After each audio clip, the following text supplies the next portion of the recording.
Hey, Bunker Labs. I'm Liz Marion, your digital community manager, and welcome to a breakdown interview powered by MetLife. Today, I am joined by our Chief Information Officer at Bunker Labs, James Suh, and we are here to talk about the Entrepreneur Insight Study that was conducted recently by our organization. But for those of you who don't know him, because he's not as forward-facing in our organization, I would like to introduce James Suh and have him tell you a little bit about himself. Hey, James. Hey Liz, great chatting with you again.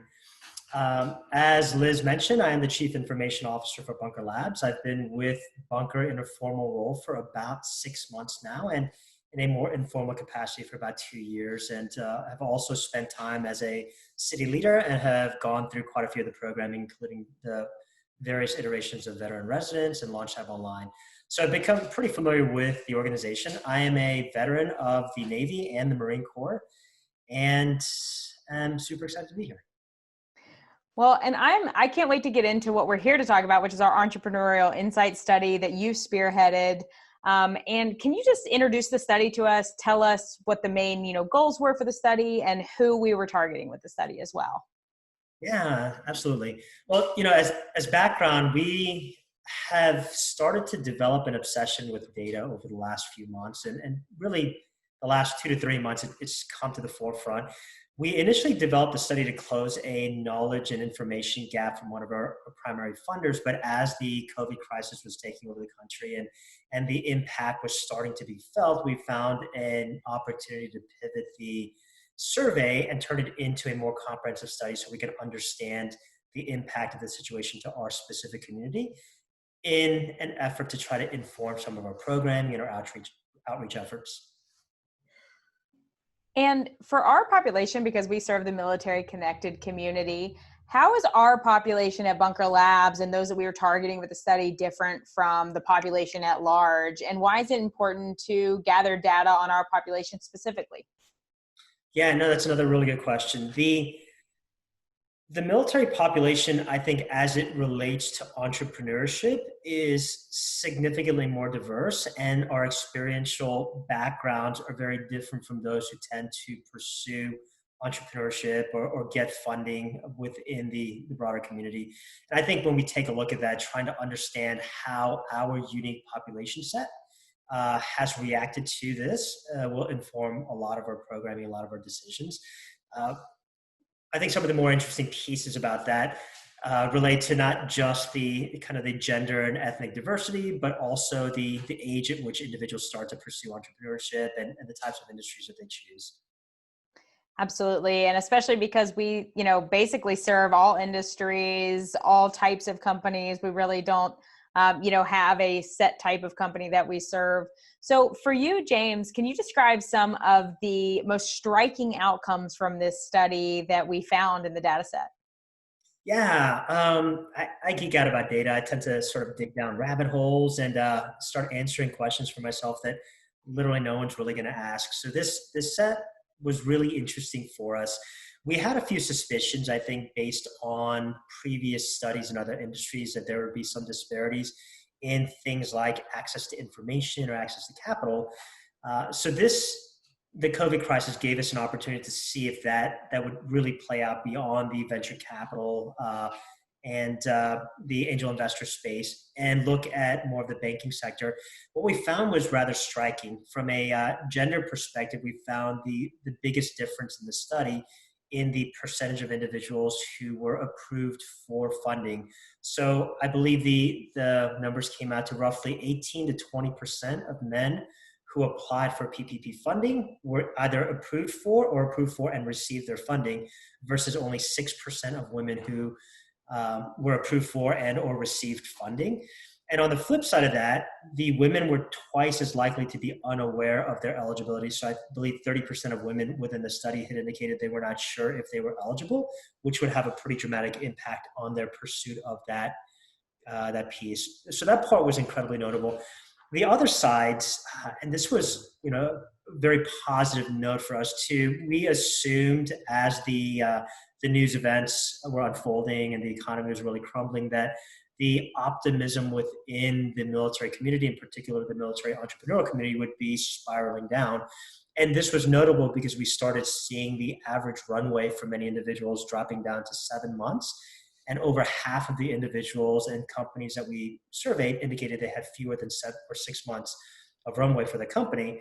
This should indicate that the business optimism and the stress level will be very high and the optimism will be very low. But we found that a majority of the individuals, somewhere over 90%, indicated they were very, very positive about the pursuit of entrepreneurship and their interest in continuing to pursue that, which was fantastic. Well, and also, I'm interested in talking about how that aligns with, what we're doing as an organization with Bunker Labs. How did you think that aligned with the military connected entrepreneurial community as a whole, and with what we're doing as Bunker Labs? Are we aligning with their needs, pre-crisis potentially, but also mainly during this crisis? Yeah.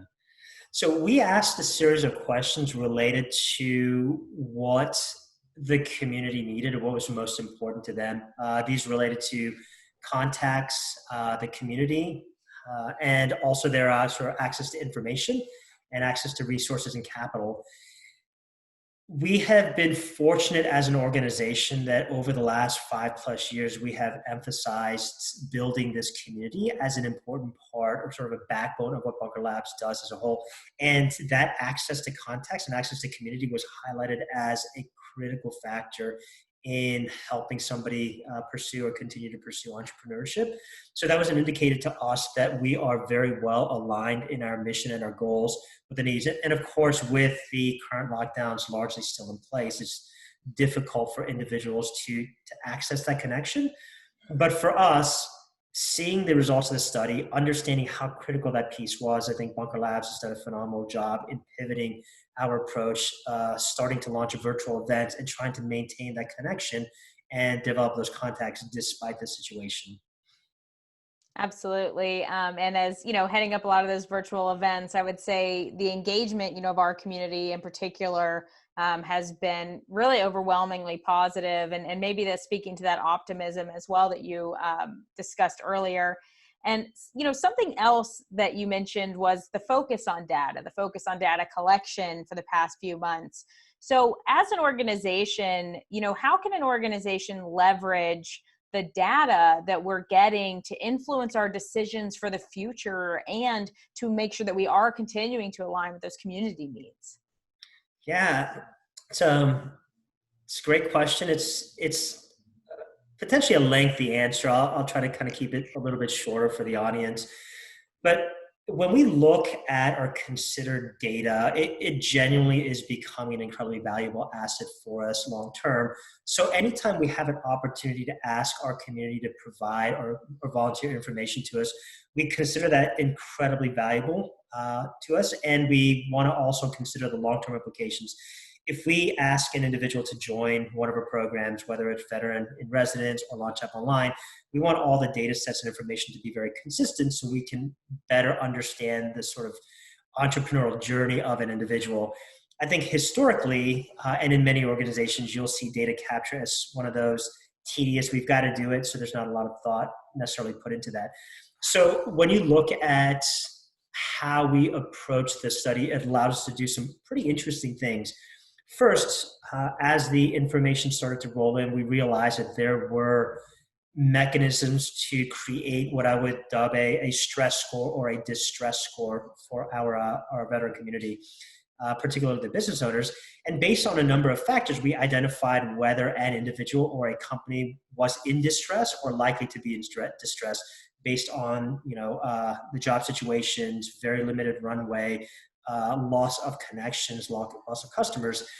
With that input and with that distress score, the operations team and the community engagement team really started to direct reach out or outreach to the community and started providing them information and access. So an individual who had indicated that she had very little runway, but was also unaware of the eligibility for the PPP program or was unable to find a banker or a lender, we were able to directly engage and point them or connect them to the right resources so that she can make progress in that particular area and reduce the stress. So it's, beyond creating a study and providing insights and talking about this, these are real, concrete, meaningful impact that we're able to have by collecting the information. That's awesome. And So where will people be able to find, more broadly the results to the study and to the data set like this? Yeah, I think included in the video link, there's going to be a summary analysis of some of the really cool key points that we have. We also have a separate link that just looks at the individual responses, not really an analysis, but sort of the raw summary of all the data points that we're going to make available. I think with this as well, because of the total value we've derived from this very short study, we're looking at establishing a long-term data collection initiative that complements and adds to the study, so we get a very good longitudinal assessment of the military connected entrepreneur community as the economy and the political situation, the global situation changes over the years. We also take a look at other programs, understanding what we found here. We also have the veteran residence program. Over 800 individuals have applied for that program, but that data that we captured, even in the application process, if an individual does not get selected for the program, we're also able to identify very meaningful things or needs within particular areas, geographic areas, or even economic areas that may influence how we program and then meet future needs. So you may not be a great fit for veteran residents based on the stage of your company or the maturity or the industry you're in, but we can certainly do something in the future to help that entrepreneur, regardless of fit or not for a particular program we currently have today. Absolutely. And so one other thing that lastly before we wrap up, that I want you to touch on is, where do we go from here? And as we're speaking to our community right now through this interview, how valuable is it for them to participate and also provide this information to us because of how unique our community is? Yeah, no, two, I think, very important questions. I think where do we go from here is that question is largely influenced by the feedback and responses that we receive. And from the initial indication, we're clearly going in generally the right direction. And we'd like to take that and really our efforts, continue to ask questions and dial in what the needs of our community are. We are continuing as an organization to consolidate and standardize how we capture information, store and manage information and data. And for us, it's not about putting it in the black box, doing something with it, and not really sharing the info. I think there's huge value in exposing the data, both in its raw form and also in an analyzed study type format, so that we can, as a broader community, take a look at that and make recommendations and changes. And there may be things that an individual or organization can draw from our data that's not related to what Bunker Labs does, but they can take that and leverage it to make some meaningful decisions and choices within their organization.